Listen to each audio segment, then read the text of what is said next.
মানে ভারতের মানে আমি খুব সন্দিহান ফ্র্যাঙ্কলি স্পিকিং, ভারত মেসেজ দেবে কিনা। ভারতের মেসেজ নেওয়ার মতো অনেকগুলো ঘটনা এই দক্ষিণ এশিয়াতে এর আগে হয়েছে। আমি একটা প্রিভিয়াস এক্সাম্পল দিই। 2016 সালে আমি ভুল না করলে নেপালে একটা প্রলয়ঙ্করী ভূমিকম্প হয়। নেপাল তাদের তখন নতুন কনস্টিটিউশন তৈরি করে। সেই কনস্টিটিউশনে তারা যেটা করেছিল, ওদের যে সমতল ভূমি অঞ্চল, এটাকে তরাই অঞ্চল বলে, সেটাকে ভাগ করে করে ওদের পাহাড়ি অঞ্চলের সাথে মিলিয়ে দিয়েছিল। ভারত বলছে তরাই অঞ্চল নিয়ে আলাদা প্রভিন্স হতে হবে নেপালের কনস্টিটিউশনে। এটা স্বাধীন দেশ, সে এটা মানে নাই, সে সার্বভৌম দেশ, তারা মাত্র রাজতন্ত্র থেকে উঠে আসলো। ভূমিকম্পের 6 মাসের মধ্যে ভারত ওখানে একটা ল্যান্ড ব্লকেট দেয়। মানবিক বিপর্যয় তৈরি হয়েছিল এরকম একটা দেশের উপরে, এটা দিয়ে তারা চাপ দিতে চেয়েছিল, ফলে চরমভাবে বিগড়ে গেল নেপাল। নেপাল আজও ভারত তার ফুটপ্রিন্ট ঠিক করতে পারে নাই, অথচ রাষ্ট্রীয়ভাবে একটা হিন্দু রাষ্ট্র নেপাল। তো আপনি শিখেছেন কি? শেখেন নাই। আমি ধরে ধরে আরও উদাহরণ দিতে পারি, মলদ্বীপসে কি হয়েছে, শ্রীলঙ্কায় কি হয়েছে, it's the same story everywhere. বাংলাদেশে যে ঘটনা ঘটতে যাচ্ছে, এই যে বললেন আমরা কন্টিনিউয়াস সাথে কথা বলেছি তো, লিখেছি তো, এমনকি গত নির্বাচনের আগে ভারতের বেশ কয়েকটা সিগনিফিক্যান্ট পোর্টাল বা নিউজ পেপার শুধু অপিনিয়ন না, এডিটোরিয়াল লিখেছে অন্তত 2টো গুরুত্বপূর্ণ নিউজ পেপারে, যে এক ঝুড়িতে সব ডিম রাখা ভারতের জন্য ঠিক হচ্ছে না। এখন এই ঘটনাটা ঘটলো এবং এরপরও কি ভারত সঠিকভাবে রেসপন্ড করছে? তারা শেখ হাসিনাকে তাদের ওখানে যেতে দিয়েছেন, তাকে থাকতে দিয়েছেন, তার কর্মপন্থা ঠিক করতে দিয়েছেন, ইত্যাদি ইত্যাদি আলোচনা আছে। এবং এখনও যদি এই ব্রুটালিটির পর মানুষ যা অর্জন করেছে সেটাকে হোল হার্টেডলি স্বীকৃতি দিয়ে, এই যে আজকে তারা প্রাথমিকভাবে কথাবার্তা বলছে, আজও কি এটাকে তারা স্পষ্টভাবে স্বীকৃতি দিয়েছে? তারা কি এটা নিয়ে করেছে, ওটাকে মেনে নিয়েছে? নেয়নি।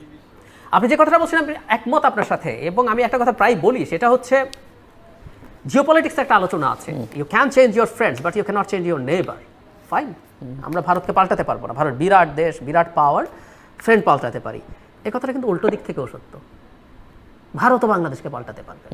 সো আপনি আপনার ম্যাপ আঁকলে যেখানে বাংলাদেশের ম্যাপ আঁকা হয়ে যায়, পেটের মধ্যে এরকম একটা দেশ যেখানে মানুষকে আপনি তীব্র বিদ্বেষী এবং আপনাকে ঘৃণা করে এরকম মানুষে পরিণত করেছেন, সেই জিনিসটা আপনি করলেন। শুধু সেটা না, ইভেন যখন শেখ হাসিনা এইরকম বল প্রয়োগ করতে পারছেন, মানুষ সত্য মিথ্যা ডিফারেন্ট আলোচনা, মানুষ প্রত্যেকটাকে ভারতের এন্ডোর্সমেন্ট হিসেবে দেখার চেষ্টা করেছে।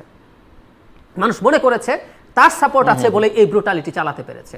মানুষ মনে করেছে মিলিটারিও শেষ পর্যন্ত তার কথা শুনেছে, কারণ এর পেছনে ভারত আছে। শেষ দিন আওয়ামী লীগকে মাঠে নামিয়ে উনি যেদিন ব্রুটালিটি চালাতে পারলেন, সেদিনও উনি এটা পেরেছেন। সব কিছু কিন্তু ওভাবে রিলেট করে, ভারতের এই বাস্তবতা বুঝতে হবে তো। কিন্তু আমি খুব অবাক হয়ে দেখি এই ঘটনার পরও সরকারিভাবে বলা না হোক, আমি একটা স্পেসিফিক টিভি চ্যানেলের নাম বলি, রিপাবলিক বাংলা।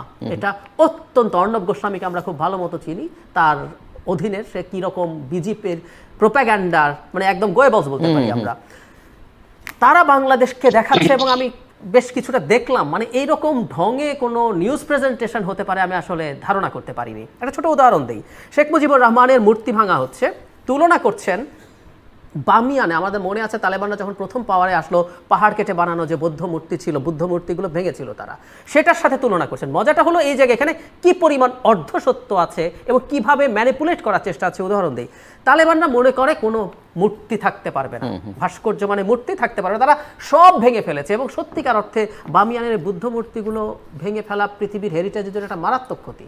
সো ওই ফিলোসফি আর মুজিবের মূর্তি ভাঙা কি একই? ঢাকা শহরে আরও অনেক ভাস্কর্য আছে, রাজু ভাস্কর্য আছে, অপরাজেয় বাংলা আছে, কোনোটা কি ভাঙা হয়েছে? তারা মুজিবকে ভাঙা দিয়ে বোঝাতে যাচ্ছে ও কিন্তু তালেবান হয়ে গেছে।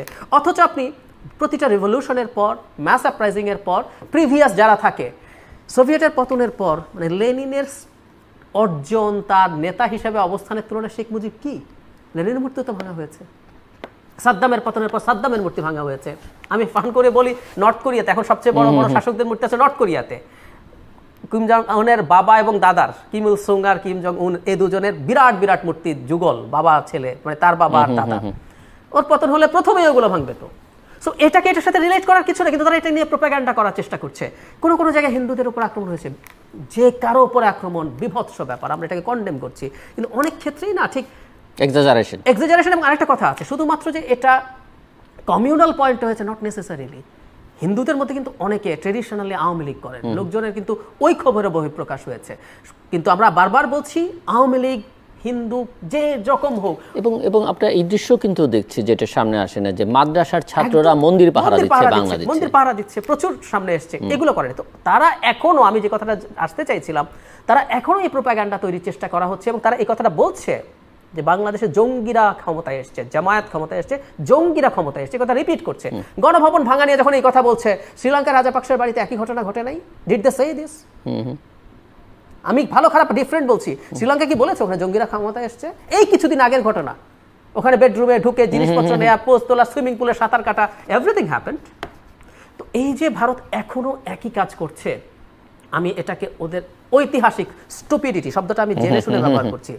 একটা জিনিস কিন্তু খুব ইম্পর্টেন্ট, আমি এটা আপনার সাথে একমত। ভারতের সাথে আমাদের এনগেজড হতে হবে, ভারতেরও আমাদের সাথে এনগেজ হতে হবে। ভারতের কতগুলো প্রশ্ন আছে, নিরাপত্তা নিয়ে টেনশন আছে, এবং আমি এই কথা দ্ব্যর্থহীনভাবে বলতে চাই, একটা জায়গায় ভারতের সিকিউরিটি কনসার্ন, কোনো রকম কোনো হুমকি ভবিষ্যতের বাংলাদেশের কোনো সরকারে করা উচিত হবে না। সেটা হচ্ছে তার সেভেন সিস্টার্সের ইনসার্জেন্সির ন্যূনতম কোনো কিছু বাংলাদেশের মাটি থেকে হওয়া উচিত হবে। এবং বাংলাদেশ এক্সপেক্ট করবে যে বাংলাদেশের হিল ট্র্যাক্স এবং অন্য জায়গায় তাদের, এই দুটো জায়গায় আমরা কোনো পরস্পরের কনসার্ন করব। এরপর ভারতের সুবিধার জন্য আমরা যদি কিছু করি, সেটা আমার কি সুবিধা হবে, কেমন হবে, কি পাবো, হিসেব নিকেশ করে করব, এই আলোচনা হবে এবং আমরা এনগেজ করতে চাই। আমি ভারতের প্রতি এই আহ্বান জানাতে চাই, তাদের প্রচুর ভুল হয়েছে, they should learn from their mistake. খেয়াল করুন, মালদ্বীপসে ফেয়ার ইলেকশন হয়, ভারতের কপাল খারাপ, তারা মালদ্বীপসে একজন শেখ হাসিনা পায় নাই।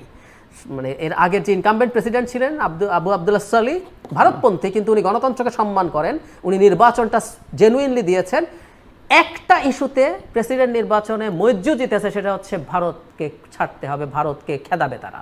সো একটা দেশের জাতীয় নির্বাচনে ভারত খেদাও একটা ইস্যু হয় এবং তাতে একজন প্রেসিডেন্ট জিতে যান এবং ভারতের সোলজারকে ওখান থেকে ফেরত পাঠাতে বাধ্য করতে পারেন, এরপরও কি লার্নিং হয়েছে? I am really in doubt. That should be. Doctor Chowdhury, আপনি